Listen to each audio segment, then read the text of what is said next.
Let's have order.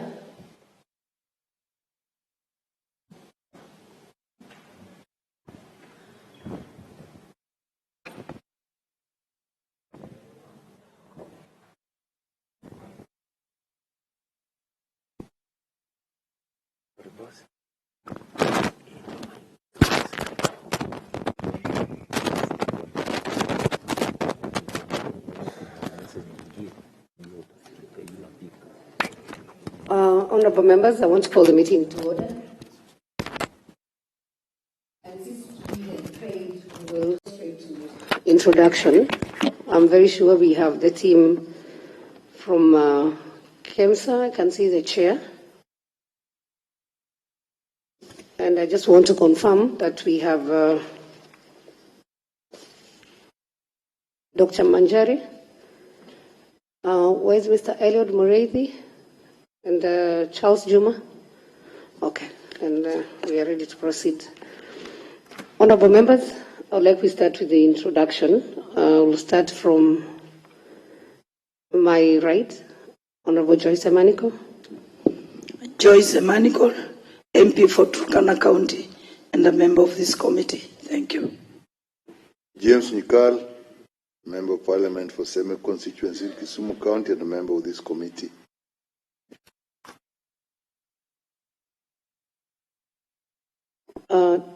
Honorable Sally, your microphone. Maybe you can move. There's one behind you. Professor? Professor Mahmoud Sheikh, Member of Parliament for Wajir South and a member of the Health Committee. Thank you. Captain Roida Mohammed, County Women MP, Lamu, member of this committee. David Eseli Simiyu, member for Tongaren.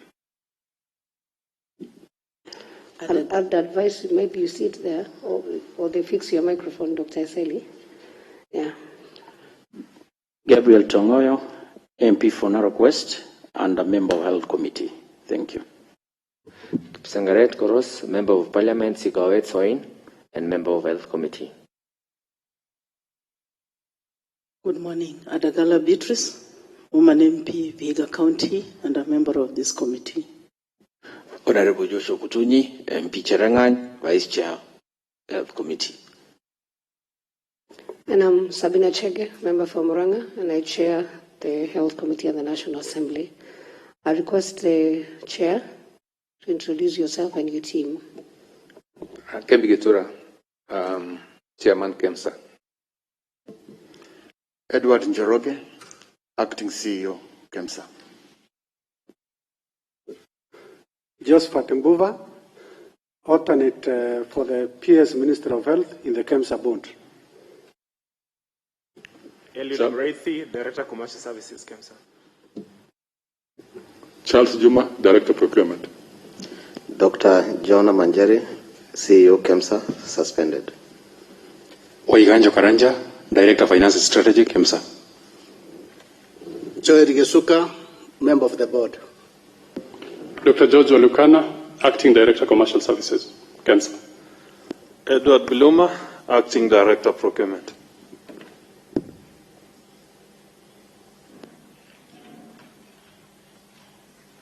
Do we have anybody else who will not introduce themselves? Did you do your introduction? Okay. I would like, as we proceed, if there is any documents to be tabled before the committee, you can approach Mr. Muyodi, who is in charge of our secretariat, and give us the documentation.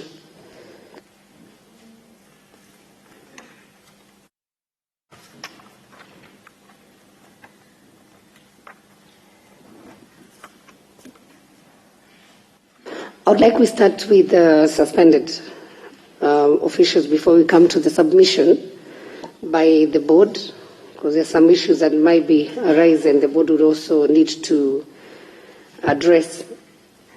And we have Dr. John Manjari as the person who was the CEO. We have Mr. Eliud Mureithi and Charles Juma. I would want to start with Dr. Manjari. I just want, from the letter we give to this committee, you clearly tell this committee the role you played in procurement of COVID-19 related items, and the role you played in the processing of all COVID-19 supplies, donations. And at the same time, we'll be interested to know the expenditure by the time you're being suspended, and who approved for that expenditure. I would also want to know whether you did any survey to advise you on the expenditure taken on behalf of Kemsa. And you'll also tell us the turnover in the last 4 years, if you have, what was the value of reserves as per 30th June 2019. I'll start with Dr. Manjari. So, thank you, Chair. I would wish to state that during the COVID period, we did various procurements for the supplies that were needed during that period, the pandemic, and I play the role as a CEO where I do the day-to-day running of the authority, and we work as a team where when we did get the advisory that we need to be prepared for the COVID pandemic, we did have several meetings as management, and we came up with the specifications for the items that were needed at that time. We did reverse procurement as provided for under Section 69 of Public Procurement and Disposal Act 2015, 2, where it is provided for reverse procurement or retrospective procurement, and also as guided by Section 103 of the Procurement Act. We will give more elaboration on those two provisions of the Act. At the time of the declaration of the pandemic, as you are aware, Kemsa had already passed its budget for 2019-2020, and by March 2020, when the pandemic was declared, there wasn't per se a budget in Kemsa for the procurement of the COVID items, as it was towards the third quarter, the end of the third quarter of the financial year. So we relied on the assumption that it being a pandemic, we'll be able to access funds from the emergency funds that are provided for by the government, and from the donors that were declared interest that they'll be providing us with budgets, from the MOH, or Ministry of Health, and subsequently from the reserves that we have in Kemsa. We did indeed do a market survey. As for all the procurements that we do under direct procurements, all open procurements, in March and April, there was lockdown in China and India, where most of these products come from, and also the US government indeed did what we call barring or banning any exportation of ventilators and 3M products like N95. So the demand was very high, and the supplies were very limited, and we did have supplies prices that were quite high at that time. We'll be, through the office of the acting CEO, I couldn't get access to some of the documents, but he has a price list of how those products were costing at that time. The turnover for the last 4 years, the director finance and strategy has that table of the turnover for the last 4 years. But I would wish to say, for the Kemsa capital, we have grown from 2 billion 4.2 billion or thereabout during my tenure, showing an upward increase of the revenue at Kemsa, or the reserves as Kemsa. The finance director will give the details of that. It is my submission that we did this procurement during very hard times, and we are reminded that as we do this, there was a panic in the country and hard decisions had to be made. And it is in view that as we make small decisions in life, we are expected to use our heads. But as we make very hard and big decisions, we use our hearts.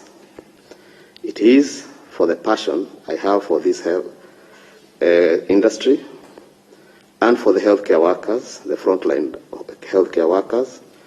I'm one of them. I'm a medical doctor who has served for more than 23 years. And I really needed to protect them and make sure that they did not have any infections that we had seen happening in other countries. And the monitoring that had been done at that time, we had been shown that there would be around 10,000 COVID cases by end of April. It didn't happen, but as you know, as of now, we have over 34,000 cases and more than 19,000 active cases, meaning we need to continue giving more support to the healthcare workers. Finally, Madam Chair, I would wish to refer to the Kemsa Act, where the budget, we are told, or the utilization of the Kemsa funds in section 14(3), unless Treasury otherwise directs, the balance of the funds of the authority at the end of the financial year shall be retained for the purpose of which the authority is established.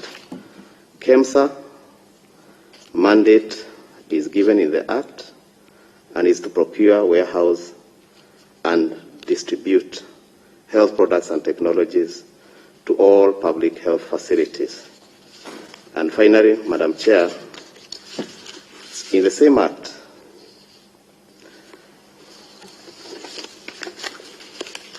if you may allow me to read, the manner of the discharge of Kemsa functions, we are reminded that we need to have products that are of high efficacy, safety, quality, and affordability of the health products and technologies. And I wish to thank the Department of Quality Assurance for making sure that Kenya, and indeed Kemsa, did not have any substandard health products and technologies, including the PPEs. And we did reject quite a number of products that came our way. We are also reminded that we have to observe a steady supply of drugs and medical supplies to the public health facilities in this country. Madam Chair, the final function, in a manner that we are supposed to discharge our functions, we have been told to maintain and sustain strategic reserve of essential medicines and medical commodities. It is to the assurance of this committee that we need to assure that Kenya, and indeed Kemsa, is ready with health products and technologies. For the first time, we are to meet our clarion call for having 100% order fill rate for PPEs. At this time, we have products and technologies that can last this country for a period of more than 6 months. It is my humble submission that all these procurements we did with our eyes open, with a passion in our hearts for the safety of the healthcare workers, as they did their duty. Madam Chair, the hedgehog concept tells us that you need to have passion. You need to look at what is there to be referred to, and at this time maintain very good resources. And we have maintained our culture at Kemsa of procuring what is required. Madam Chair, I submit, and I'm ready and available to answer any question that the members may wish to get clarification from myself. Thank you. Thank you. Since you've used some term reverse procurement, I would want to give the opportunity to Juma to just explain to this committee the kind of procurement. There have been several issues that the CEO has said. It was emergency. You referred to the Act, all those things. Could you just take through this committee what is that reverse procurement that you did? And maybe as a procurement officer, the CEO has said you had several meetings. So did that meeting include the board to make the decision on what was to be procured? And I've also seen we have the representative of the PS. So was a representative of the PS in the board also part of the team that was making decisions on procurement? Thank you, Madam Chair. And the members, I'll be able to take the members through the requirements of the Public Procurement and Asset Disposal Act. My role in this procurement of COVID items is to ensure that we comply to the requirements of the law. And when COVID came on board, we noted that this was a procurement which came at a time when we could not be able to do the ordinary procurement, which is do advertise, wait for the bids to be submitted within a specific timeline, and carry out evaluation, and notify, and wait for 14 days, and then sign the contract within 21 days.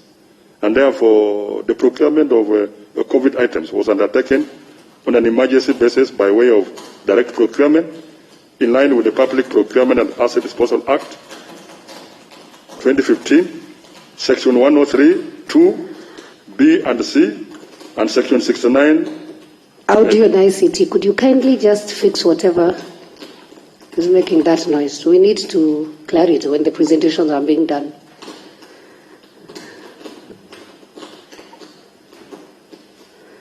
If the IT person can hear me, you need to fix that microphone.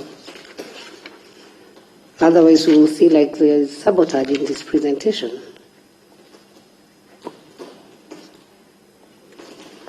You can proceed. Thank you, Madam Chair. Pursuant to Section 103(1) of the Public Procurement and Asset Disposal Act, a procuring entity may use direct procurement as allowed under subsection 2, as long as the purpose is not to avoid competition. And Section 2 says, a procuring entity may use direct procurement if the following are satisfied.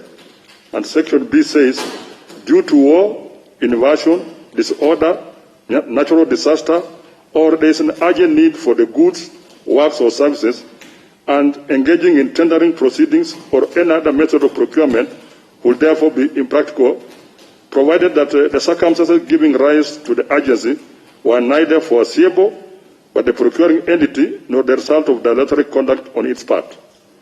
Section C says, owing to a catastrophic event, there is an urgent need for the goods, works, or services, making it impracticable to use other methods of procurement because of the time involved in using those methods.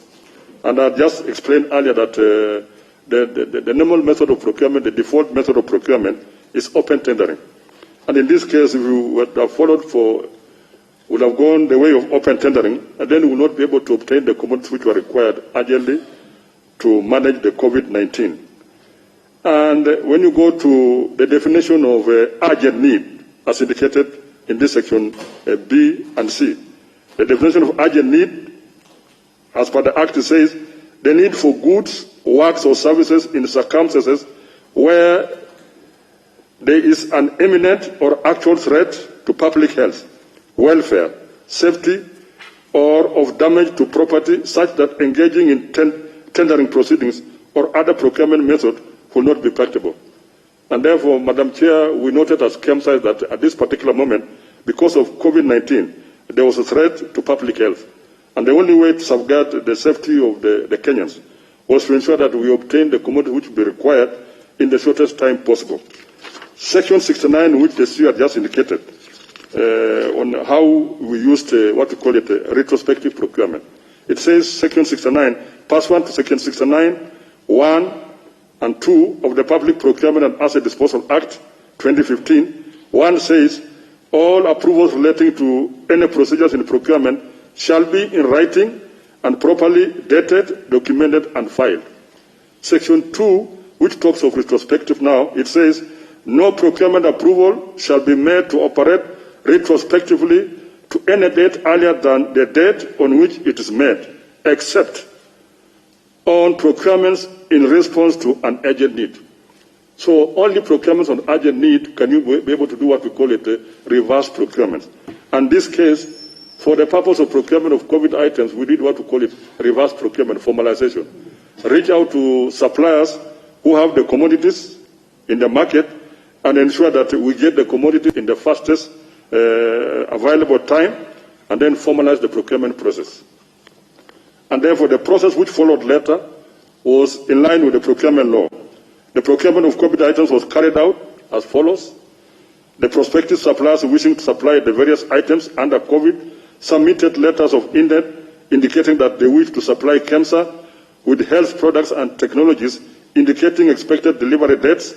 The intent letters indicated the time, the item description, quantities, expected delivery date, and price. The suppliers were required to submit samples that were evaluated by the technical personnel, that's the quality assurance, to ascertain conformancy to the technical specification. Once samples were found responsive, the suppliers were issued with commitment letters indicating item description, quantities, and delivery timeline. In the commitment letter, it did not indicate the price because the price had not been negotiated. But we looked at the prices the suppliers had offered the commitment letters and noted that they will be within the market prices, which will be negotiated. And the second step was after the suppliers delivered the goods, a request from the Commercial Directorate approved by the Chief Executive Officer was forwarded to the Procurement Department for processing. The Procurement Department prepared and issued a tender document to the supplier with a submission date and time. The Chief Executive Officer appointed an ad hoc evaluation or negotiating committee pursuant to Section 46 of the Act to undertake evaluation and negotiate with the supplier. The evaluation committee prepared minutes of the negotiations, and an evaluation report was with the recommendation which were duly signed by all the committee members. After this one, the evaluation report and the minutes were forwarded to the Director of Procurement, who prepared professional opinion to the Chief Executive Officer for the award of the tender. Upon approval of the award recommendation, procurement sent notification letters to the suppliers. Subsequently, the suppliers submitted acceptance letters. The Procurement Department prepared contracts which were forwarded to the Legal Department for verification and formalization. After signing of the contracts and upon receipt of the necessary delivery documents, the Finance Department will be able to process the payments. And that's the process which we undertook, which we followed during the procurement of COVID procurements. Is that all you have to submit? Did you have any other submission? Put on your microphone, please. The other submission I'll be able to make is that on the budget, I'll just concur with the CEO's remarks and go with it that during this period, because COVID-19 was an emergency procurement, there was no allocated budget. The budget which was used was the budget which had been approved earlier, the budget for procurement of health products and technologies, which was an approval of 4.6 billion.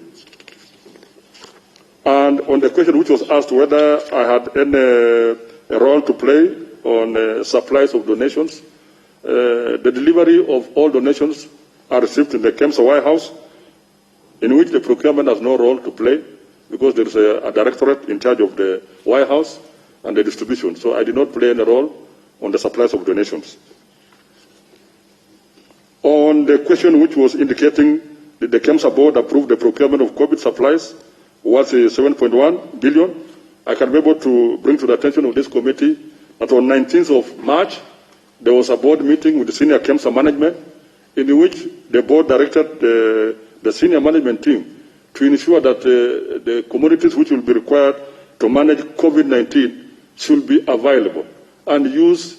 And I remember the chairman making the remarks and saying, the director of procurement, I hope this time your rules will not be able to impede this procurement. And I responded, I said, it is not my rules, it is the laws which were passed by Parliament. And I think he thought maybe I was too detailed to the procurement law. And that was my response by then. And when we left, we were given assurance that we need to prepare and ensure that we obtain these commodities from wherever it is, so that we don't go the way the Italy and the other countries has gone, where the basic items had missed. And the other question was, did Kemsa undertake price survey before undertaking procurement? I can be able to say that, yes, Kemsa did undertake price survey, although this price survey was difficult because a number of these COVID items are not what we call it stock items, and there were few suppliers who could be able to get this item. But in other instances, there were even no suppliers completely. And therefore, the price in the market was distorted. And the suppliers, because they noted that the demand was too high, there was a lot of hoarding for these supplies, and the prices obtained were quite high. I remember that particular moment, the price of the mask which I'm wearing was going between 5,000 and 7,000. We agreed as Kemsa management that since we are buying in bulk, we can only be able to buy at a maximum price of 4,500. And that's the price we obtained the face mask. The price of personal protective equipment in the market was between 12,000 and 16,000. And therefore, we noted that for our procurement, which we do in bulk, when we did all the market survey, we agreed as senior management that our price should not exceed 9,000. That was the best price we would be able to grant anybody who would wish to supply Kemsa. The sanitizers, if you look at that particular moment, the sanitizers 500 milliliters or 500 ml. By then, the price of the sanitizer was 685 to 700. We agreed that we will not be able to buy the sanitizer at a price not exceeding 500. So the prices therefore which we obtained, the COVID items, were prices by then in the month of March, April and May. Those was the best price we will be able to obtain. And for the members, therefore, is that if you look at other entities which did similar procurement, we also did a market survey with Meds and other entities which were procuring similar items, Nairobi Hospital, Aga Khan, and even UN. UN was buying the PPE, personal protective equipment, at 12,000, compared to our price, which was 9,000. And therefore, we could be able to confirm that we did carry a market survey, although the market prices of the items was distorted because it was an abnormal situation at that particular moment. And therefore, I submit, Madam. Thank you. I want now to go to, is it Elliot Muredi? As you do your submission, we have received documents earlier to see you are on constant communication with the PS. So as you do your submission, this committee will be interested to know your role at Kemsa, and especially at this time of COVID, what was your role? You've also been mentioned that you are giving advice, before the procurement was done. So let it come out clearly what your role was. Madam Chair, maybe just to intervene. Yes. I wanted just to bring one comment which I just forgotten. Okay. During that time of the procurement, the Public Procurement Regulatory Authority gave out what we call it an advisory on how to carry preventive measures for handling of procurement activities for procuring entities due to the coronavirus. It was a detailed advisory which was given by the regulatory authority, how to handle procurement during that time. We also have an advisory which was given by advisory to MDS on procurement procedures applicable to urgent purchase to deal with COVID by the Solicitor General. So this document also guided us on how to carry procurement. Would you be able to table those documents? Yes, I can be able to table this document. You can just approach the chair and just... table the documents. And any other document that you'd feel would help this committee in its investigation. Elliot Moredi. Okay, thank you, Madam Chair. So I will go straight away to the questions posed before me. The role I played in the procurement of COVID-19 products. And for proper context, Madam Chair, I would want to clarify 3 levels of involvement. And the first level of involvement is the extent of the mandate and role of Kemsa at institutional level. That was very well explained by the CEO, so I won't belabor on that. And then the role of the Director of Commercial Services under normal circumstances, and the unique situation during COVID-19, and the role of the Director of Commercial Services within superseding unprecedented circumstances posed by COVID. So the main purpose of the position of the Director of Commercial Services at Kemsa is to oversee sales and marketing and development of marketing opportunities, and then overseeing establishment and growth of strategic partnerships with different stakeholders. And then my other role is to oversee meeting the needs of Kemsa customers.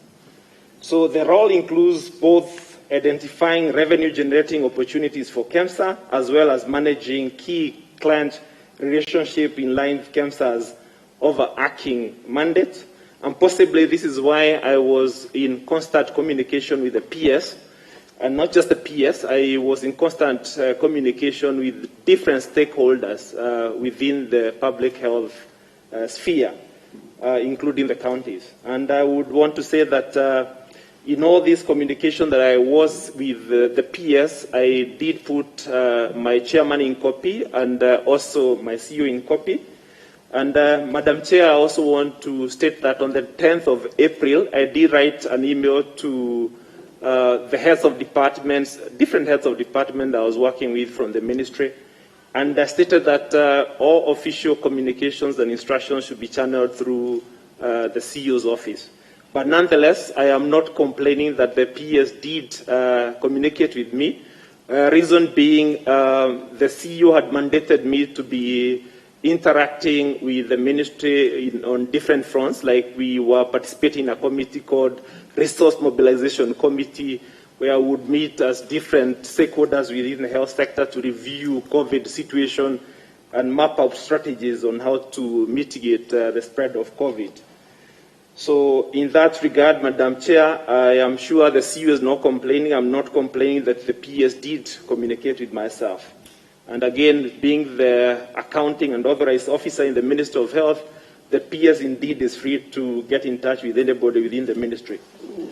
Then, Madam Chair, exit the norm and enter COVID-19. I would want to say that with the unprecedented situation, Kemsa found itself in a unique mandate occasioned by the crisis on availability of COVID-19 related products, and especially so because of the supply chain disruptions. And my colleagues did allude to the different circumstances we were in, where we even had reverse export of COVID products out of the country to even China, Madam Chair, that entailed that we had inadequacy of COVID-related products. And that's why our colleague in procurement advised that we are allowed by the law to go for retrospective procurement. I am not an expert in matters procurement. Point of order, Madam Chair. What is out of order? I've heard the director, I think, the commercial. Commercial, yes. That they were advised by their colleague. Maybe through the chair, he could let us know whether that was in writing or verbal, because that is where there's a crux of the matter. So if the advice was in writing, let him table it, then questions will follow thereafter. Okay. So thank you, Madam Chair. Indeed, we did have meetings, and the procurement director did clarify, even before the board, that retrospective procurement is allowed in law, and he also did a written advisory on the same. And I think he has alluded to that fact, and he said he will be tabling those documents, Madam Chair. So So, Madam Chair, I would also want to mention that COVID-19 HPTs were not the traditional health products and technologies that are stocked by Kemsa, apart from a few, like sanitizer and surgical masks. So we had framework contracts for those ones. So we continue making what is called call-off, where you just ask the supplier to deliver based on demand, since you have a framework contract of 2 years. But nonetheless, I think there were competing requests from the private sector, government agencies, and one of the suppliers I would mention is Cambry. So Cambry found itself not able to meet demand, the forces of supply and demand. So that's why my colleague in procurement and the CEO said we had to reach out to other people. So I would also want to submit that the period between April and March, April, and May, saw a period full of panic and desperation from Kemsa customers under these very unfamiliar circumstances. So being the commercial director, I got a lot of requisitions, requests, even from this House. Parliament also requested us to supply things like sanitizer, face masks, and all that. So basically, all entities in government were requesting for the supplies. We didn't have supplies that particular time because the deliveries were slowly coming. So we would rationalize, Madam Chair, and we were under a lot of focus and scrutiny, and of course a lot of criticism for not meeting the demands of the market. I would also state that, Madam Chair, the overall expectation both within the country and internationally was for institutions to take extraordinary measures and make concerted efforts, with the priority being preservation of lives, as explained by my colleagues. And I also would want to submit that any responsible government and government agents of state, or other agents of state, have the single priority of ensuring once more lives are preserved. And again, I also want to submit that it would have been very utterly irresponsible of ourselves or any other government officer not to take appropriate measures to mitigate the effects of COVID-19. And Madam Chair, I want to state that at some particular time, we had to also airlift products to places like Mandera, when cases were announced in Mandera, Mombasa, and other places to ensure that lives are saved, including Kwale, when the first case was mentioned therein. So my involvement in the procurement process, I would state that I had no active involvement in the procurement process. And I would also want to point out, not just myself, the commercial directorate was not involved in the identification of suppliers, no visibility or role in relation to letters of intent. And of course, I mean, the commercial director was not issuing commitment letters. Of course, the commercial director was not involved in price negotiations.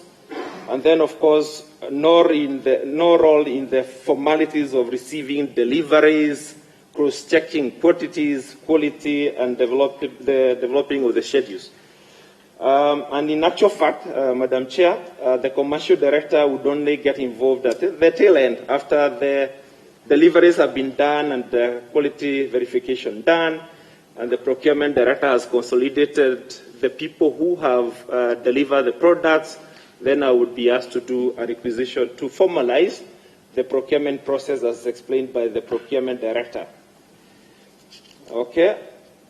And I would also mention that in some occasions, requisition would be done in line with specific requests from the market, including county governments, DOD, the National Assembly, tertiary referral hospitals, including Kenyatta, Mathari, Kenyatta University, among others.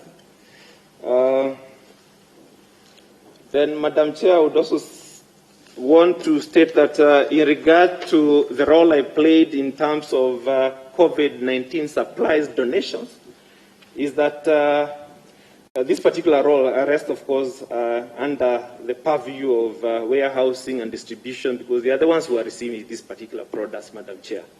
So I definitely would also want to confirm that, having in mind that I was interfacing with the ministry quite a bit, I would get requests from the ministry, of course, through the CEO's office. The CEO would mark it to myself and the operations director, and I created an email, group email, for all relevant Kemsa staff who are involved in processing these particular orders so that they are copied. So all those communications were going through to a group email.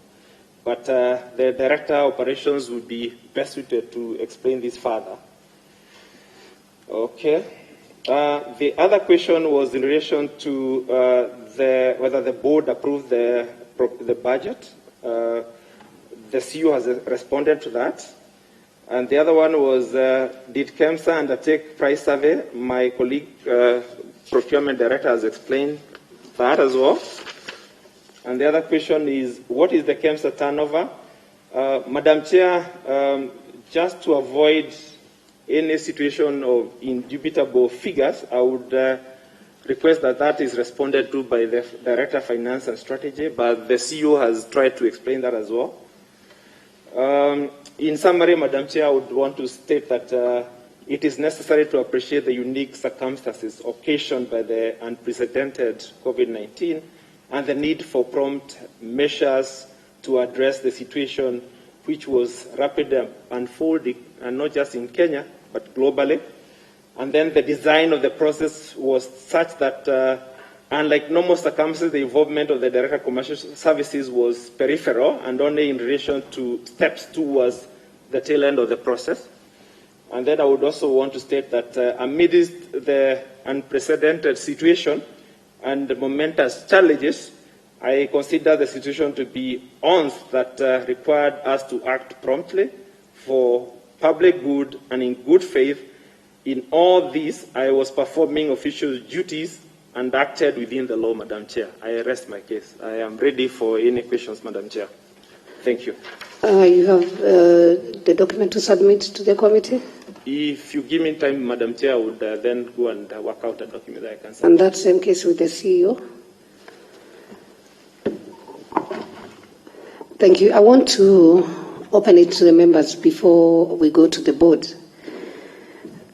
And one of the issues that has come up from the previous presentations is that, CEO, you were given a capping by the ministry on what to spend. From the documents that we have received so far, you went over your budget as Kemsa and procured goods worth around 7 billion.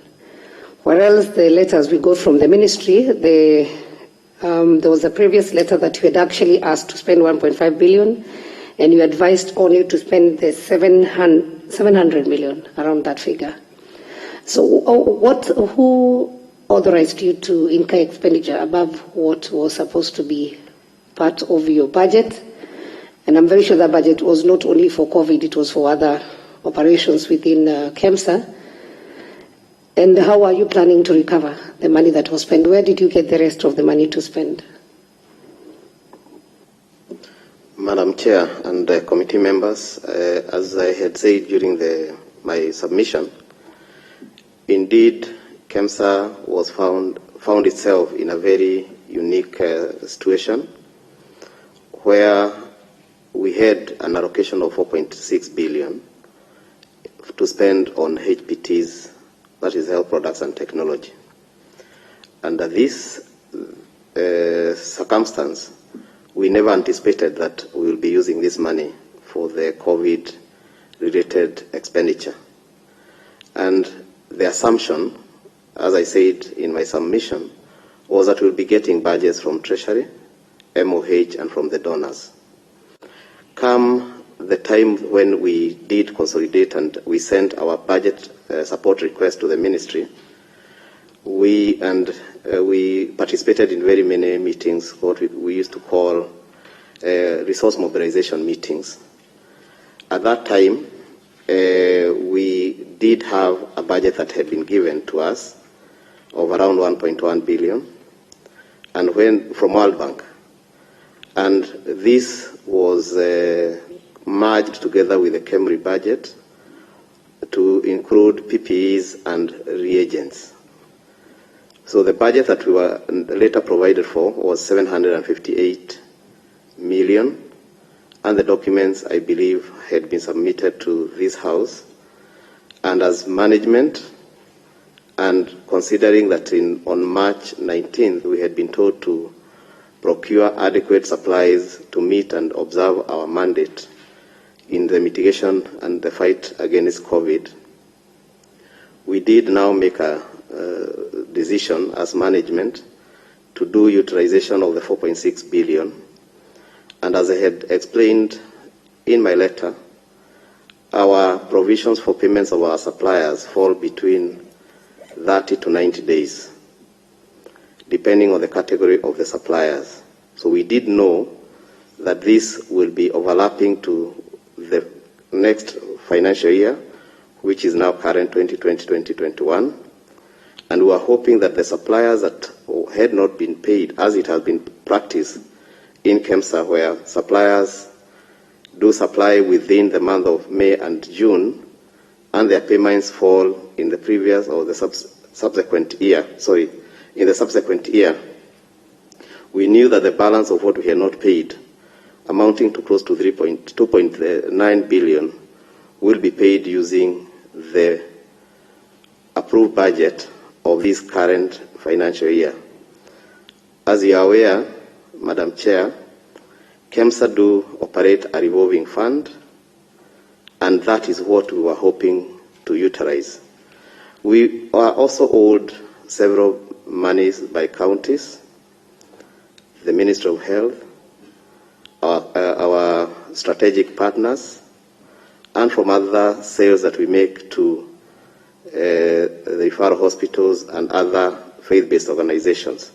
So Kemsa had enough funds that would have been taken for request for approval to the board in this financial year, and we also continued to seek for support from the Minister of Health in letters that we had written to the PS.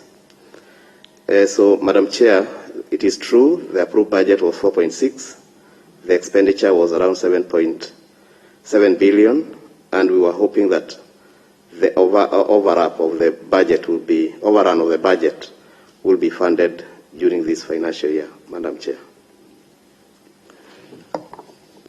Thank you very much. I want to open this to the members, but before then, we have the chair so that we can open plenary and engage the whole team, because there's a lot of overlapping of roles here. So, Chair Kemsa, you appeared before us last week, and we also mentioned that we might need you and your team back again here. One of the documents that was tabled last week was a document that you presented. The PS had given the directions on what to be procured, and the PS has come and given a different submission on how that document was arrived at. So as you do your presentation, we'd like also you clarify to this committee whether you misled the committee or you didn't have the information, or you still maintain your submission earlier about that letter that was addressed to the CEO Kemsa by PS Mochache. And that's why we asked one question, the role of PS and CS in procurement process of in the 738 million. And also the role of the board in procurement process. I've had there been several meetings, and I think in the submission I've had a meeting that was held in March, and you are quoted asking the procurement person to be a bit flexible so that the country doesn't experience shortage of the required PPEs and other commodities. You can also do the same. And then we asked on the status report on the UET utilization so far by Kemsa. And our concern, for clarity, we just want to know whether the UET money that was given to Kemsa went to UET, or some of these funds were used to procure the COVID items. So, Chair, I want to give you a chance to do your submission.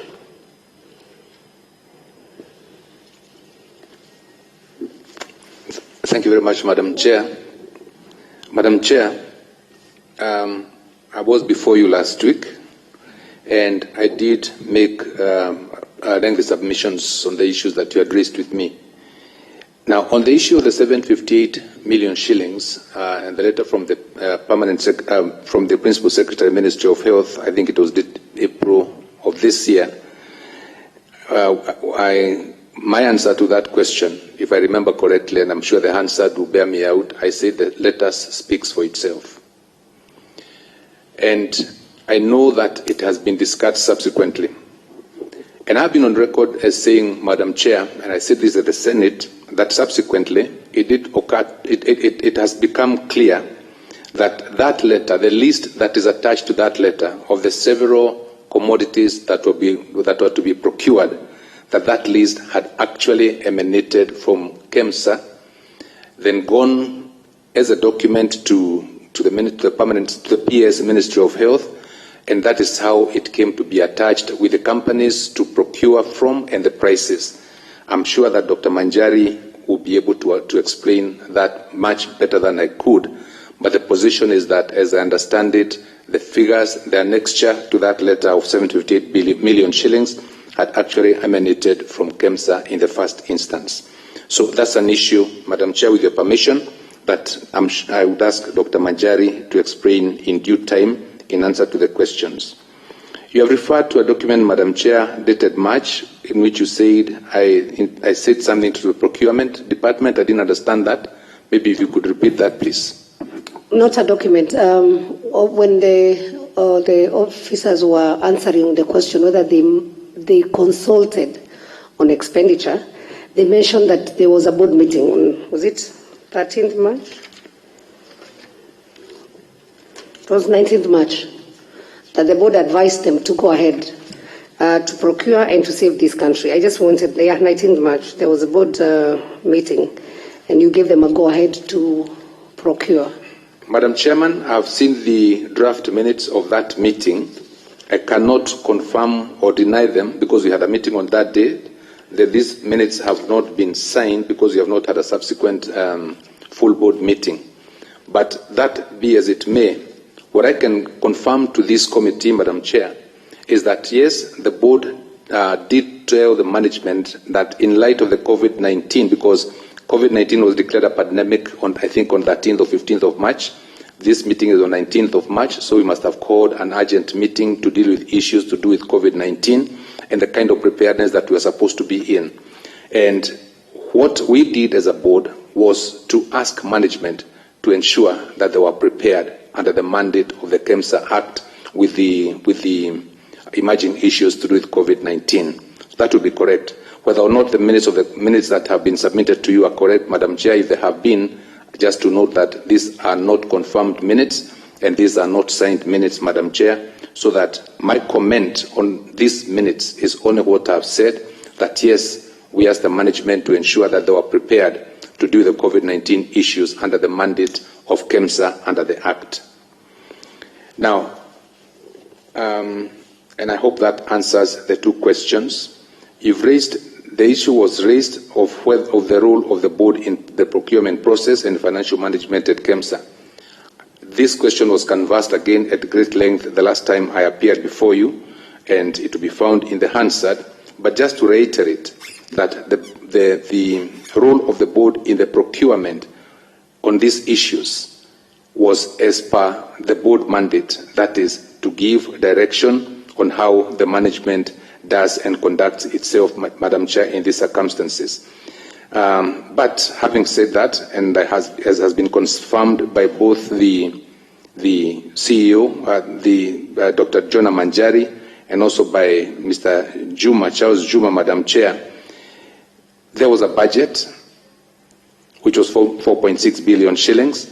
The budget was for the period ending 30th of June 2020, but that COVID came in or about March of 2020, with only 3 months to go to the end of the financial year, and that therefore there was obviously no specific budget for COVID-19.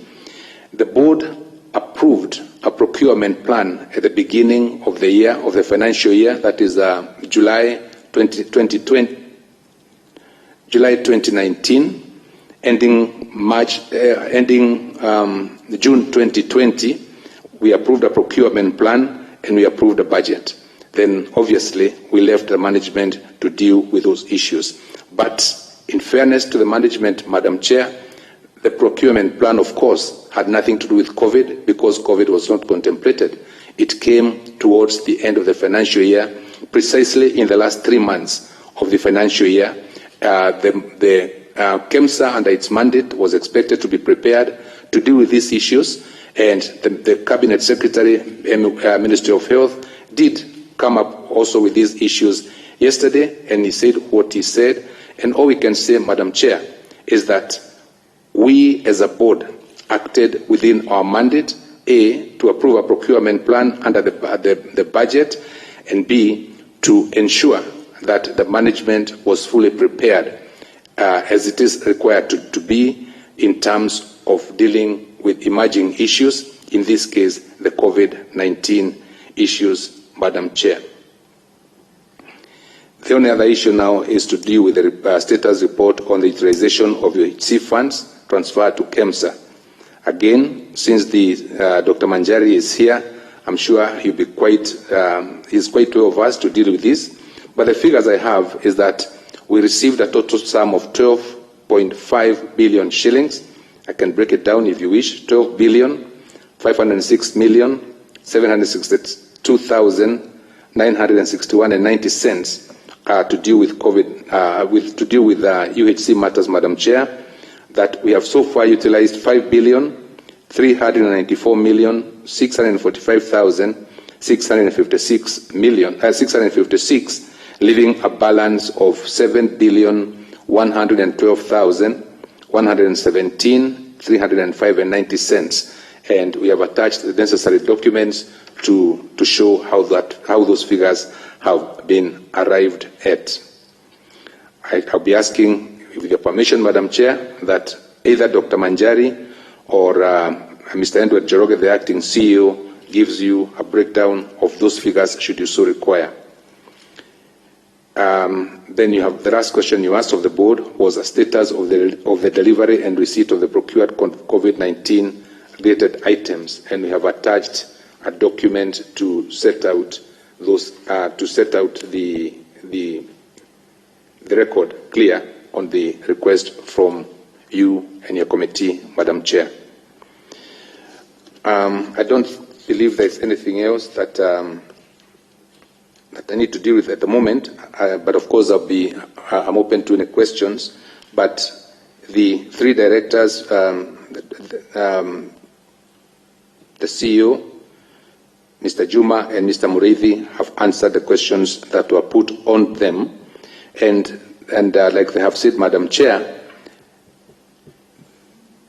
they are willing and they are ready also to answer questions, so I shall leave it to your discretion for now. That's what I can state. Thank you, Chair. Last time we appeared before this committee, we had also requested that we get proper financial status of Kemsa. I don't know whether that document was given to our secretariat. And number two, we had also asked for a matrix of now the list of who have been paid, the ones who have not been paid, including the ones who have not been paid and they have not negotiated. We had also asked for that list so that we know the ones who have delivered and negotiated and the ones who have delivered and not even negotiated with Kemsa, so that we have the three matrix, a proper indication, and we can be able to know what kind of figures we are talking about. Having said that, I think the acting CEO, do you have any documentation? Or you can send for them to come? Madam Chair, yes, we'll send for them to come on the financials. For the metrics, we did send a soft copy to your office, but we'll also make arrangements for that to be sent in hard copies. Which office?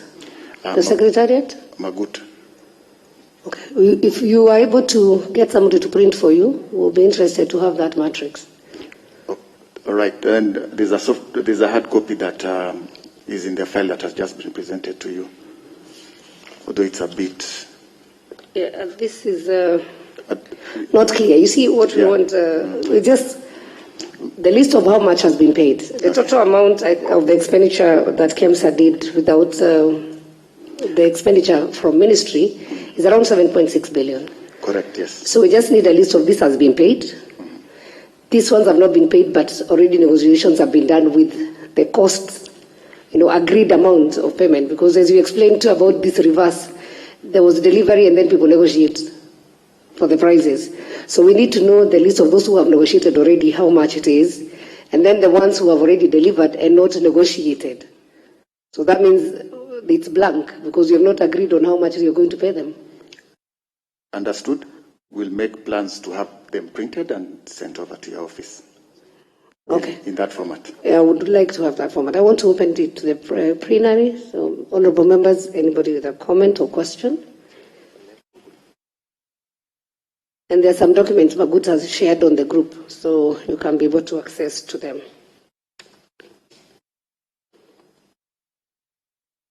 That's Dr. Eseli.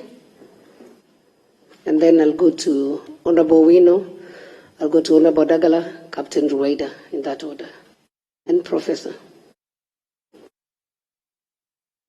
Thank you, Chair. You said you had some budget and whatever, but I noticed that when the ministry was here, there was a time Kemsa actually went directly to Treasury, bypassing the Ministry of Health, which is your mother ministry, I think looking for additional budgetary allocation. How did that come to be without going through the mother ministry? Then, as you gave these commitment letters, were you looking at the usual suppliers that you have been dealing with, or would anybody walk there, even a construction company, would walk there and get a commitment letter? Because it appears like that's what might have happened. When you look at the companies that supplied materials, some of them, their line of business is not healthcare at all. And any company appears would have been able to get a letter of commitment to supply anything. I think those letters of commitment, even if this was an emergency procurement, I think the procurement department should still have been in charge of this procurement. I don't know how far that department was involved in this procurement, including giving commitment letters and so on and so forth. And then you needed emergency procurement at the beginning. But see, this pandemic might be with us for quite some time. So was it justified, apart from the initial emergency procurement, was it justified then not to do the usual tendering for the rest of the supplies so that you get the best prices? Because this pandemic is going to be with us for quite a while. And from what the chairman explained to us, you have quite a lot of stock of these COVID-related commodities. Wouldn't it have been wiser to do the initial emergency procurement at that time, then go to the usual tender for the rest of the supplies? Thank you, Chair. Thank you. Owino? Thank you, Chair. Chair, thank you. First of all, I want to appreciate the Kemsa for the role it was initiated to do, which it has tried to do. But I want to also bring to your attention, especially the chair of the board, that this is a state corporation which is acting under Cap 446, that is